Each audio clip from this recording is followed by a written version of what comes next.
إن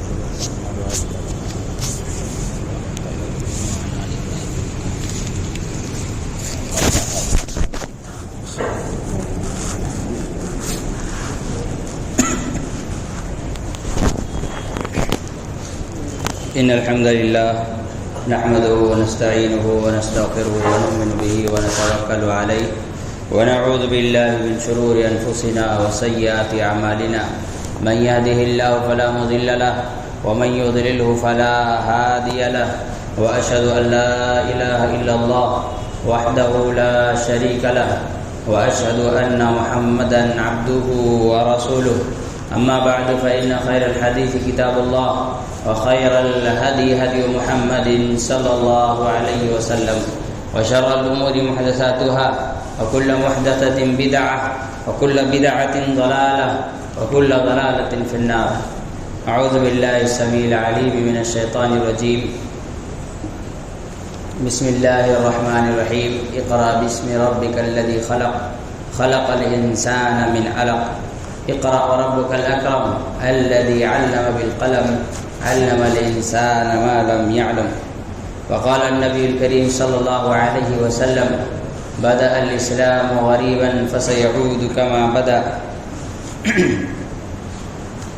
تمام قسم کی تعریف توصیف کی بریائی بڑائی بزرگی اللہ رب العالمین کے لیے ہے جو تن تنہا اس کائنات کا خالق و مالک و مدبر ہے، اس کائنات کا چلانے والا، ہر ذرے کی حفاظت کرنے والا ہے، ہر انسان کی روزی، ہر مخلوق کی ساری ضرورتیں وہی پوری کرنے والا ہے۔ ہزارہ درود و سلام و تمام انبیاء کرام پر، خصوصاً ذات مبارکہ مطہرہ مقدسہ پر جن کا نام نامی اسم گرامی احمد مجتبیٰ محمد مصطفیٰ صلی اللہ علیہ وسلم۔ بھائیو، دوستو، بزرگوں، ماؤں اور بہنوں، اللہ رب العالمین نے انسان کو جن باتوں کا پابند بنایا ہے ان میں سب سے پہلی اور اہم ترین چیز ہے عقیدہ توحید۔ انسان اپنی جتنی بھی ضرورتیں ہیں ان تمام ضرورتوں پر اگر وہ اپنی اس فکر کو، عقیدہ توحید کو زیادہ ترجیح اور اہمیت نہیں دیتا ہے تو ایسی صورت میں اسے اپنے ایمان پر نظر ثانی کرنے کی ضرورت ہے۔ اللہ رب العالمین نے جو سب سے پہلی وحی نازل کی، اس میں اللہ رب العالمین نے توحید کی تعلیم دی ہے۔ چنانچہ اللہ رب العالمین نے ارشاد فرمایا اقرأ باسم ربک الذی خلق، اپنے اس رب کے نام سے پڑھو جس رب نے تم کو پیدا کیا۔ عقیدہ توحید کا بنیادی اور دو اہم ترین بلکہ تینوں قسمیں عقیدہ توحید کی اس آیت میں موجود ہے۔ پہلی چیز اللہ کے نام سے پڑھو، عبادت،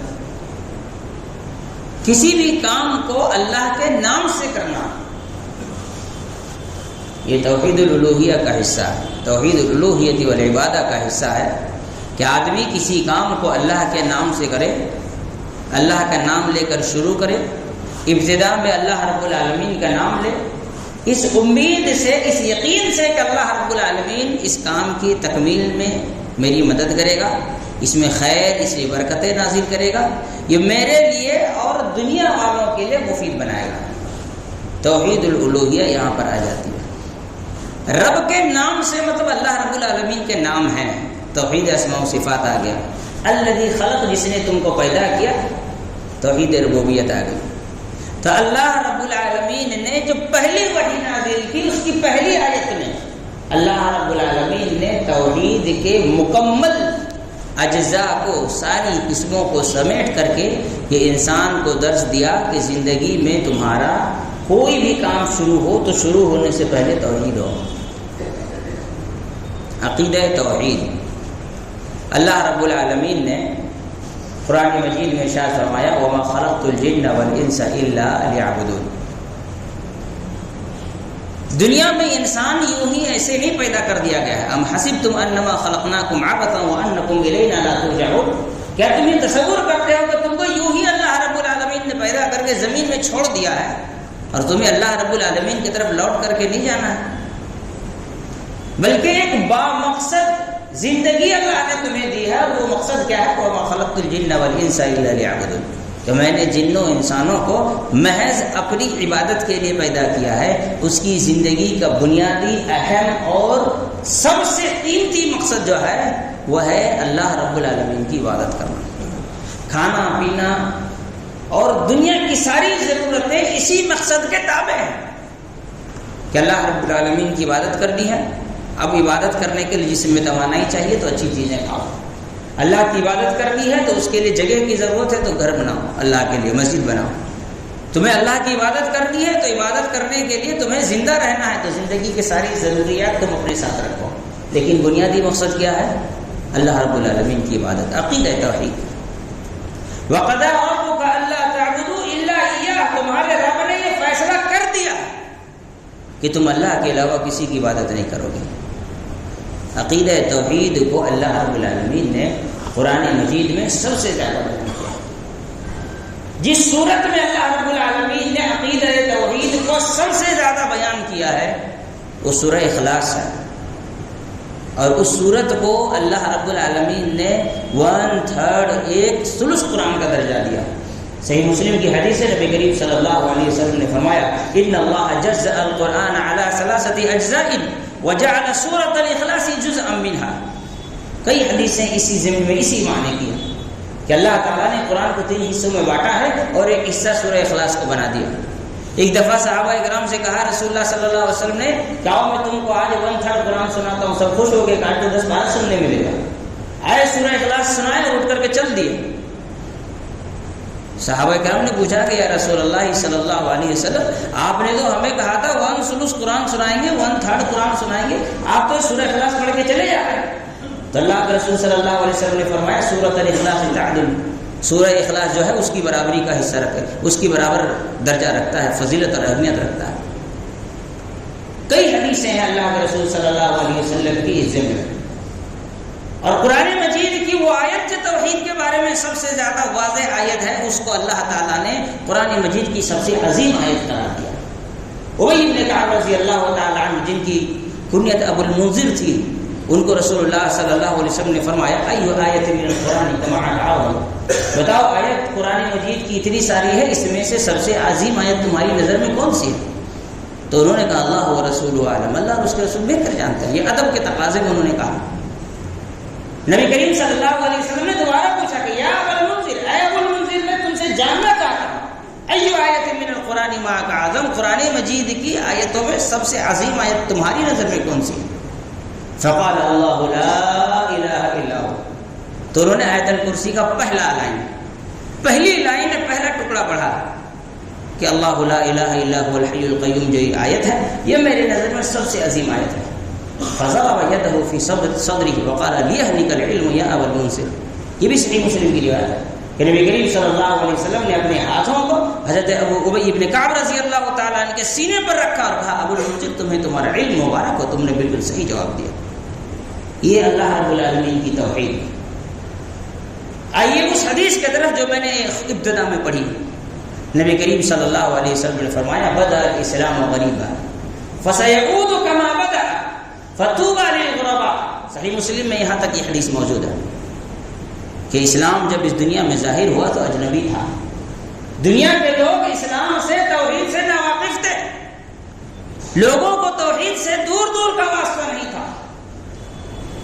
وہ گھر جسے اللہ رب العالمین کی عبادت کے لیے بنایا گیا تھا، اس گھر کو 360 بتوں کے شرک سے ڈھانک دیا گیا تھا۔ وہ مکہ شہر جہاں اللہ رب العالمین نے توحید کے سب سے عظیم امام ابراہیم علیہ السلام اور ان کے بیٹے اسماعیل علیہ السلام کے ذریعے آباد کیا تھا، اس مکہ شہر میں توحید کا نام و نشان نہیں تھا۔ بدأ الاسلام غریبا، نہایت ہی اجنبیت کے ساتھ. دنیا والوں کے نظر میں توحید ایک نئی بات تھی، ایک نیا مسئلہ ہے. ایسے میں اللہ رب العالمین نے اس دنیا میں نبی کریم صلی اللہ علیہ وسلم کو بھیجا کہ اسلام توحید دنیا والوں کے لیے ایک اجنبی اور انجان مسئلہ بنا ہوا تھا. وَسَيَعُودُ كَمَا بَدَا، رسول اللہ صلی اللہ علیہ وسلم نے فرمایا کہ ایک دن آئے گا جب یہی عقیدہ توحید اسی ماننے والوں کی ذریتوں میں. مکہ شہر آدم علیہ السلام کی ذریت تھی کہ نہیں تھی؟ انہی کے ذریعے اللہ نے مکہ شہر کو بسایا، وہیں پر توحید ختم ہو گیا تھا. خانہ کعبہ جو مرکز توحید تھی وہاں سے توحید ختم ہو چکا تھا. تو اللہ کے رسول صلی اللہ علیہ وسلم نے فرمایا کہ یہ بات دوبارہ دہرائی جائے گی. فَسَيَعُودُ كَمَا بَدَا، پھر ایک دن آئے گا جب توحید لوگوں کے لیے ایک انجان پہلو ہو جائے گا، ایک انجان مسئلہ ہو جائے گا. توحید کو لوگ سمجھنا، بات کرنا اچھا نہیں سب تصور کریں گے. توحید پر بات کرنے والے کو کٹر پنتھی تصور کیا جائے گا، یا تو پھر توحید پر بات کرنے والوں کو گمراہ تصور کیا جائے گا. ہمارے یہاں جو ہمارے ہم مشرب و ہم پیالہ بنے ہوئے ہیں، ان کا حال یہ ہے کہ توحید پر بات کرو کہ گھوم گھوم کر اب توحید پہ ہی بات کرتے ہیں، ہے نا. اتنا زیادہ اس پر زور دینے کی ضرورت نہیں. ان کے نظروں میں توحید پر بات کرنا کٹر پنتھی ہے. اور کچھ لوگ ایسے ہیں جن کے نظر میں توحید پر بات کرنا گمراہی ہے. ابھی کچھ دنوں پہلے کی بات ہے، ایک مولانا تقریر کر رہے تھے، مزار پرست ہے، مزار پرست مولانا تقریر کر رہے تھے. تقریر کرتے ہوئے اپنی آڈینس کو گالی دینا شروع کر دی، برا بھلا کہا مردودو، توحید پر بات کرنے سے تم ہم کو وہابی سمجھتے ہو. میں نے جب یہ بات سنی تو خوشی بھی ہوئی اور دکھ بھی ہوا. خوشی اس بات پر ہوئی کہ الحمدللہ دنیا کے سارے انسان مان گئے کہ توحید پر بات یہی لوگ کرتے، باقی کوئی نہیں کرتا. اور دکھ اس بات پر ہوا کہ یہ وہ لوگ ہیں جو لا الہ الا اللہ کلمہ پڑھتے ہیں، یہ وہ لوگ ہیں جو مسلمان ہونے کا دعویٰ کرتے ہیں، لیکن جب ان کے علماء، ان کے ائمہ توحید کے اوپر تقریر کرتے ہیں تو ابھی 2 مہینہ پہلے یو پی میں ایک مولانا تقریر کرتے ہوئے کہہ دیے غیر اللہ سے مدد مانگنا حرام ہے، تو تقریر ختم ہونے سے پہلے پولیس ارسٹ کر لی گئی.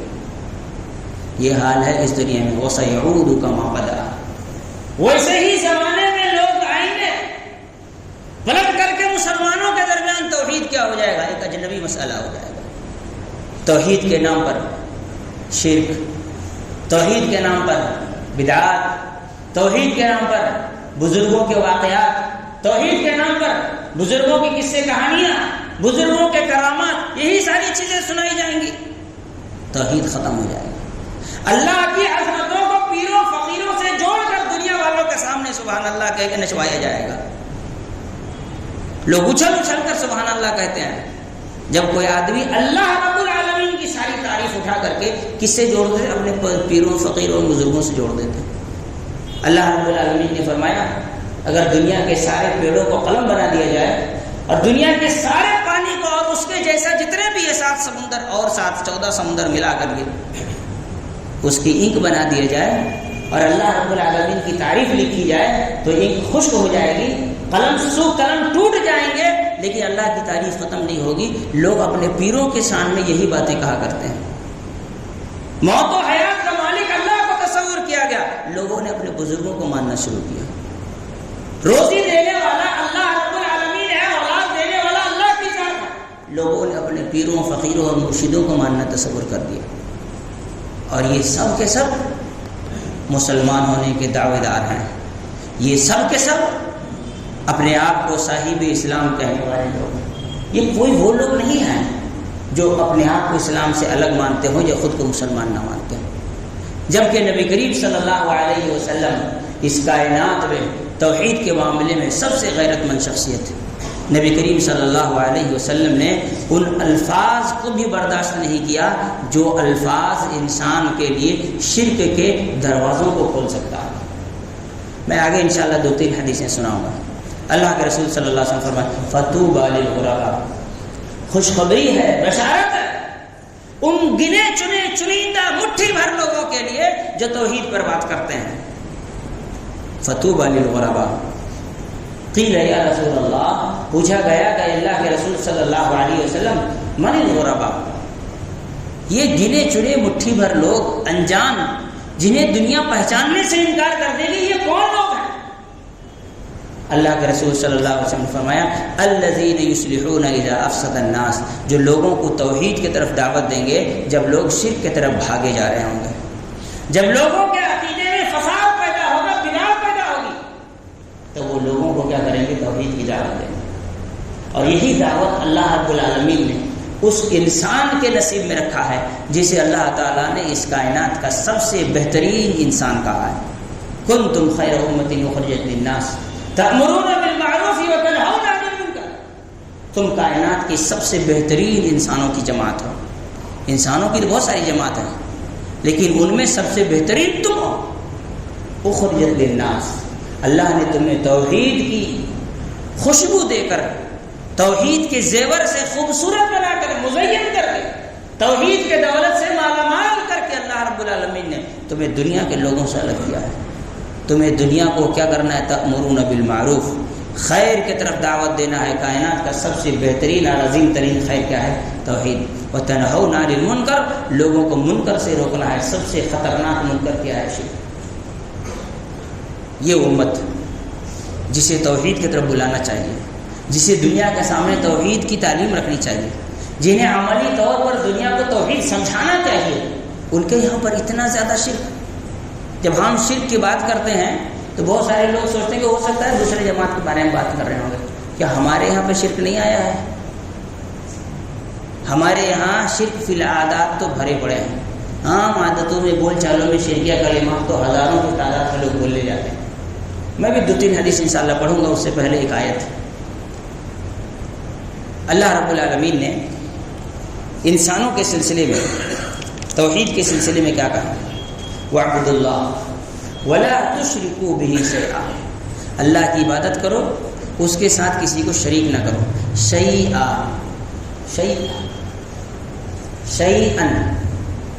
کچھ بھی۔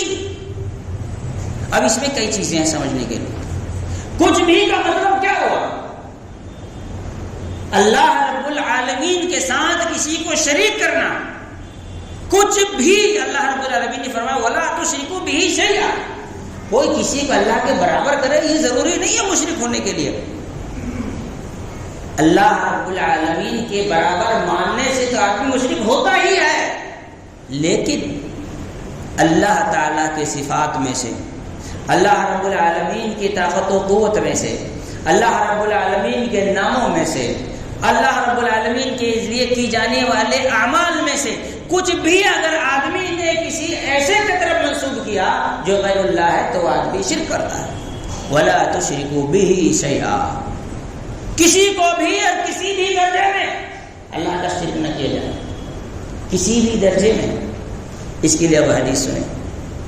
حاتم طائی کے بیٹے عدی یہ مسلمان ہوئے، صحیح مسلم کی حدیث ہے۔ عدی بن حاتم رضی اللہ تعالی عنہ نبی کریم صلی اللہ علیہ وسلم کے بارے میں کہتے ہیں کہ خطب رجل عند النبی صلی اللہ علیہ وسلم، ایک آدمی نبی کریم صلی اللہ علیہ وسلم کے سامنے کھڑے ہو کر کے تقریر کر رہا تھا۔ رسول اللہ صلی اللہ علیہ وسلم موجود تھے، تقریر کر رہا تھا۔ اس نے ایک جملہ کہا، اس نے کہا من یطع اللہ ورسولہ فقد رشد، جس نے اللہ اور اس کے رسول کی فرمانبرداری اختیار کی، اطاعت کی اللہ تعالیٰ کے اور اس کے رسول کے حکم کو مانا، فقد رشد، وہ ہدایت پر چلے گا، وہ سیدھے راہ پہ آ گیا۔ ومن یعصیہما، اور جس نے ان دونوں کی نافرمانی کی، فقد غوا، وہ گمراہی کا شکار ہوا۔ اب آپ میں سے کون یہ بات سمجھے کہ یہ جملہ غلط ہے؟ یہ جملہ غلط ہے۔ نارملی کوئی آدمی سنے گا تو کہہ رہے ہیں اس میں غلط کیا ہے؟ جو اللہ اور اس کے رسول کی اطاعت کرے گا وہ ہدایت پر ہے، جو اللہ اور اس کے رسول کی نافرمانی کرے گا گمراہ ہے۔ یہی تو کہا انہوں نے، وَمَن یعصِهِمَا، جو ان دونوں کی نافرمانی کرے وہ گمراہی کرے۔ اللہ کے رسول صلی اللہ علیہ وسلم نے یہ بات سنتے ہی کہا بئس الخطیب انت، کتنا برا مقرر ہے تو، کتنی غلط بات بیان کر رہا ہے۔ غلط کیا ہے؟ اللہ کے رسول صلی اللہ علیہ وسلم نے فرمایا کہو وَمَن يَعْصِ اللَّهَ وَرَسُولَهُ، جو اللہ اور اس کے رسول کی نافرمانی کرے۔ نقطہ کیا ہے؟ جب کہا اللہ اور اس کے رسول کی اطاعت، تو اللہ اور اس کے رسول دو الگ الگ بیان کیا۔ جب نافرمانی کی بات آئی کہا جو ان دونوں کی نافرمانی کی، اللہ اور اس کے رسول کا الگ نہیں کیا۔ تو اللہ کے رسول صلی اللہ علیہ وسلم نے ٹوک دیا کہ غلط بات ہے، بات کرو تو ایسے الفاظ استعمال نہ کرو جس میں اللہ اور اس کے رسول کو اکٹھا شامل کر دیا جائے۔ وَمَن يَعْصِهِمَا جملہ صحیح نہیں ہے، کہو وَمَن يَعْصِ اللَّهَ وَرَسُولَهُ، جو اللہ کی اس کے رسول کی دو الگ الگ ذاتیں ہیں، الگ الگ بیان کرو۔ اتنی باریک سی بات اللہ کے رسول صلی اللہ علیہ وسلم نے پسند کی، نہیں ایسے نہیں بولے ہوئے۔ بئس الخطیب وانت، کتنا برا مقرر ہے، تو صحیح مسلم کی حدیث ہے۔ سوچئے کتنی باریکی سے اللہ کے رسول صلی اللہ علیہ وسلم توحید کے بارے میں بات کرتے تھے۔ ایک مرتبہ قبیلے بنی عامر کے پاس رسول اللہ صلی اللہ علیہ وسلم پہنچے۔ اب جس کے یہاں رسول اللہ صلی اللہ علیہ وسلم پہنچے اس کی خوشی کا کیا حال ہوگا؟ بیچارے خوشی میں اچھل پڑے، خوشی میں اتنے خوش ہوئے، اتنا خوش ہوئے کہ انہوں نے رسول اللہ صلی اللہ علیہ وسلم سے کہا کہ انت سیدنا، آپ ہمارے سید ہیں، سردار۔ سید سردار کے لیے استعمال ہوتا ہے۔ اللہ کے رسول صلی اللہ علیہ وسلم نے خود اپنے نواز حضرت حسن کو سید کہا، خود اپنے آپ کو ایک حدیث میں کہا انا سید ولد آدم ولا فخر، میں نبی آدم علیہ السلام کی اولاد کا میں سردار ہوں، مجھے اس پر کوئی فخر نہیں ہے۔ لیکن جب سامنے والے نے کہا کہ انت سیدنا، تو کیا غلط نہیں بولو گے دوبارہ ایسا؟ کیوں؟ احساس اس بات کا تھا کہ کہیں یہ سید بمانا مالک نہ لے لے، اور مالک تو کون ہے؟ اللہ تعالیٰ ہے۔ تو کہا تم کہو اللہ سید، اللہ تعالیٰ سید ہے، اللہ رب العالمین سید ہے، تو مجھے سید نہ کہو۔ مخافتا ان یغلو فی ذاتی، محدثین نے کہا اس ڈر سے کہ لوگ نبی صلی اللہ علیہ وسلم کے شان میں کبھی تعریف میں اتنا غلو نہ کر دیں کہ وہ شرک کے دروازے تک پہنچ جائیں، اسی لیے اللہ کے رسول صلی اللہ علیہ وسلم نے شہید کہنے سے منع کر دیا۔ اسی طرح صحیح مسلم کی ایک اور حدیث ہے، ایک آدمی رسول اللہ صلی اللہ علیہ وسلم کے پاس آیا، حضرت عبداللہ بن عمر رضی اللہ عنہ اس حدیث، حضرت عبداللہ بن عباس رضی اللہ عنہما اس حدیث کے راوی ہیں، کہتے ہیں کہ ان رجلا قال للنبي صلی اللہ علیہ وسلم ما شاء اللہ وشئت، کیا کہا انہوں نے کہ ایک آدمی نبی صلی اللہ علیہ وسلم سے بات کرتے ہوئے کہا اللہ چاہے اور آپ چاہیں تو کیا نہیں ہو سکتا ہے، اللہ چاہے اور آپ چاہیں تو کیا نہیں ہو سکتا ہے۔ ما شاء اللہ وشئت، ہمارے یہاں یہ بات ہے نا بہت، کبھی آفیسر کے سامنے پہ آپ چاہیے گا تو سب کچھ ہوگا، نہیں چاہیے گا تو کچھ نہیں ہوگا۔ آفیسر کو خوش کرنے کے لیے کہتے ہیں تاکہ کام نکل جائے، پیپر میں دستخط ہو جائے۔ کورٹ میں جا کے جج کے سامنے اسی طرح کی باتیں کرتے ہیں، ہے نا۔ آدمی کسی سے خوشامد کرتا ہے تو یہ تو بہت روز مرہ میں آدمی نہ جانے کتنے بار یہ بات کر رہے ہیں، جو آپ چاہیں وہی ہوگا، جی حضور آپ جو کہیں گے وہی ہوگا۔ نیتا جی کے سامنے پتہ نہیں کتنے کے سامنے لوگ اس طرح کی باتیں کرتے ہیں۔ اس آدمی نے رسول اللہ صلی اللہ علیہ وسلم سے کہا ما شاء اللہ وشئت، اللہ کے رسول صلی اللہ علیہ وسلم نے فرمایا اجعلتنی ندا للہ، کیا تو نے مجھ کو اللہ کا شریک بنا لیا، تو نے مجھے اللہ رب العالمین کا پارٹنر بنا لیا، شریک بنا لیا۔ قل ما شاء اللہ وحدہ، تو کہو جو اللہ چاہے صرف وہی ہوگا۔ اور ایک دوسری روایت میں سنن نسائی کا ہے ما شاء اللہ ثم انت شئت، اللہ جو چاہے پھر جا کر کے آپ جو چاہیں۔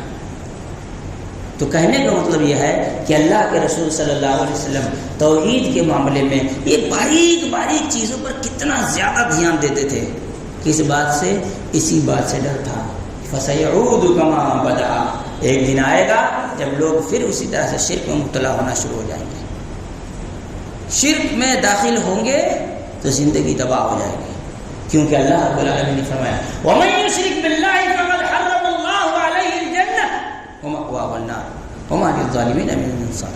صاف بالکل کلیئر واضح بات، وَمَن يُشْرِكْ بِاللَّهِ فَقَدْ حَرَّمَ اللَّهُ عَلَيْهِ الْجَنَّةَ، جو آدمی شرک کرے گا اس پر اللہ نے جنت کو حرام کر دیا ہے۔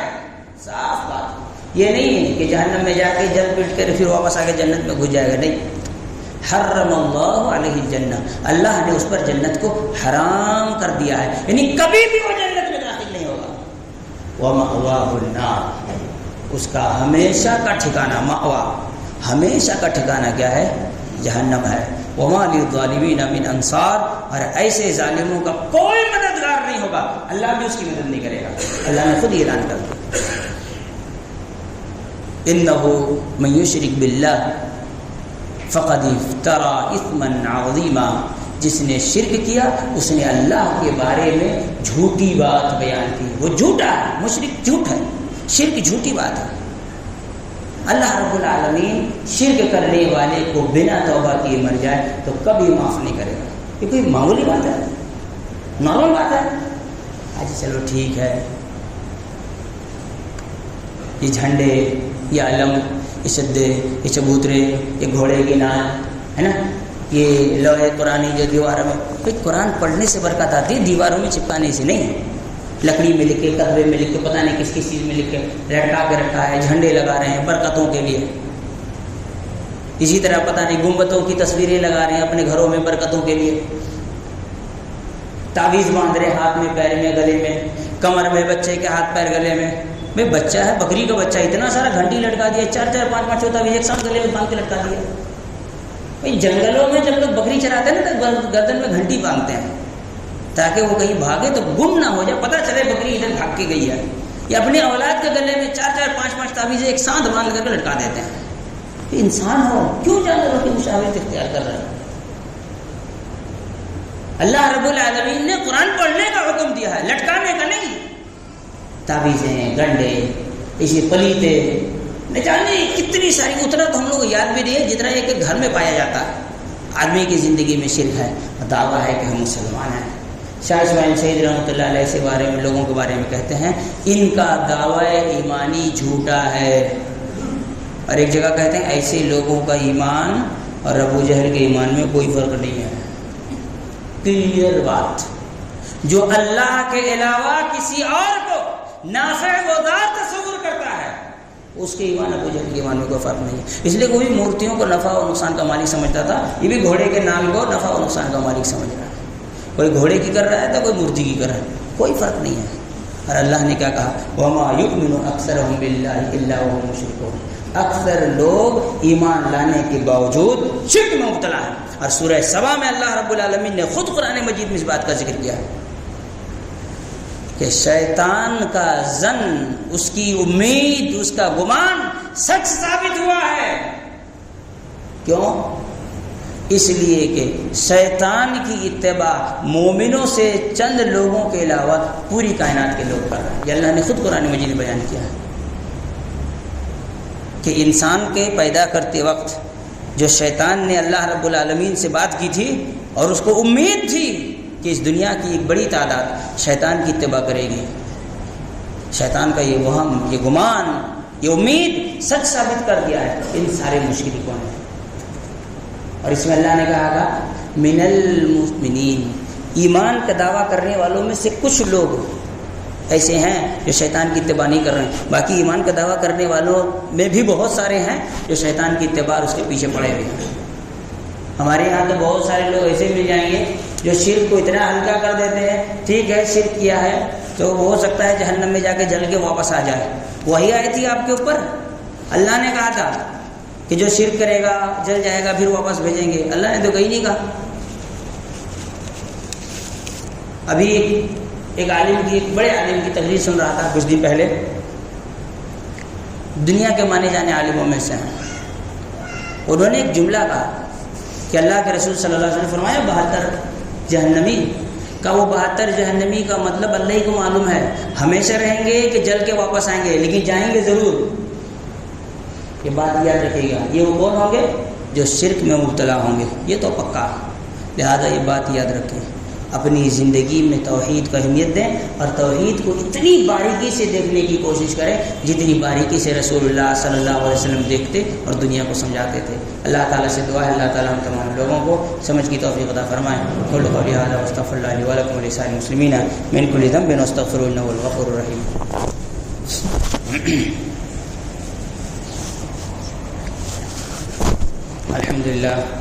الحمدللہ کفا وسلام علی عبادہ الذین اصطفی، اما بعد، اعوذ باللہ السمیع العلیم من الشیطان الرجیم، ان اللہ وملائکتہ یصلون علی النبی يا أيها الذين آمنوا صلوا عليه وسلموا تسليما اللهم صل على محمد وعلى آل محمد كما صليت على إبراهيم وعلى آل إبراهيم إنك حميد مجيد اللهم بارك على محمد وعلى آل محمد كما باركت على إبراهيم وعلى آل إبراهيم إنك حميد مجيد عباد الله رحمكم الله إن الله يأمر بالعدل والإحسان وإيتاء ذي القربى وينهى عن الفحشاء والمنكر والبغي يعظكم لعلكم تذكرون واذكروا الله يذكركم وادعوه يستجب لكم ولذكر الله تعالى أعلى وأولى وأجل وأتم وأكبر والله يعلم ما تصنعون